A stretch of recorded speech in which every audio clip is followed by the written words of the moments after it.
New Orleans Pelicans seem to have a team that can take over the NBA in the upcoming season. We have already seen what he did in the playoffs without Zion, pushing Suns to hard-fought 6 games, and even though they eventually lost, what we have seen is extremely promising. So the question is, can the Pelicans realistically become the NBA champions in the upcoming season? Let's look at the top 3 reasons why they might be a secret underdog pick. The number 1 reason is Brandon Ingram haven't reached his peak yet. It seems like he's getting better every single year, and at some point you have to hit the ceiling. But Ingram is not there yet. Brandon Ingram is only turning 25 years old in September, and it's widely considered that basketball players hit their peak at 27 or 28 years old. So likely we will see another step forward by Brandon Ingram, and that should be a scary prospect for the rest of the league, because Suns in the playoffs couldn't stop him at all with multiple good wing defenders. Number 2 reason is Zion Williamson. Zion missed the entire last season, and it seems like a lot of fans forgot how good this kid actually is. In his first year in the NBA, he played only 24 games, and in 27 minutes he averaged 23 points on 58% shooting. And the year after that, he averaged 27 points on 61% shooting.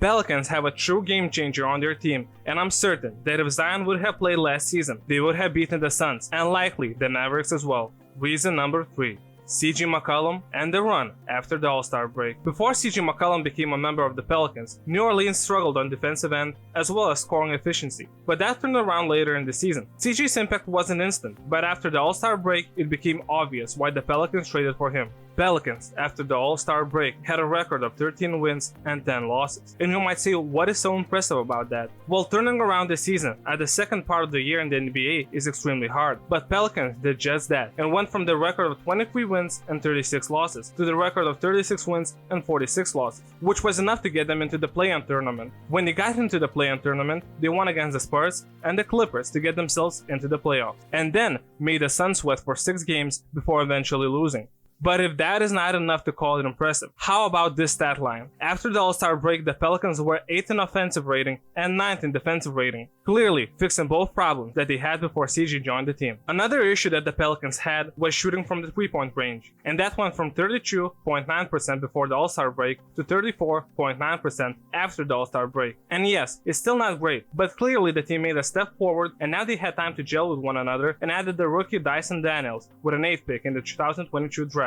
which should help them with playmaking and defense. And when we add Zion to the mix, I think we can expect some great things from the team and act as a potential spoiler for the favorites in playoffs. But as the Pelicans stand right now, I don't see them winning a championship in the upcoming season. But if they add another great shooter to the team by trading some of their young talent, I think this team can win a championship with some luck involved in the middle of that. So it's on the Pelicans staff to decide whether they want to take a big risk right now or if they want to develop their young talent, at which they are great by the way, and then contend for the title. But one thing we can't deny, the Pelicans look dangerous for the years to come, and I believe that the fans in New Orleans will see this team winning a championship in the upcoming decade.